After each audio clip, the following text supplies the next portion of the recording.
Hello everyone and welcome back to another video from Crazy Gamer. In this video, I'm going to show you how to change your country within the Asphalt 9 game. So let's get started right away. First of all, open up the Asphalt 9 game on your device, and once the game is fully loaded and you are taken into the main menu, tap on the gear icon at the top right corner to end up within the settings page. Now from this page, tap on game settings and you will find the language and country option. Go ahead and tap on it. And now you can choose your country or your region from the right side. Just scroll down and choose your desired region by simply tapping on it.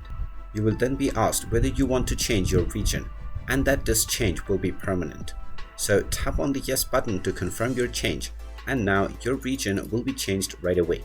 And when you go back from this page, the game will restart along with your settings change.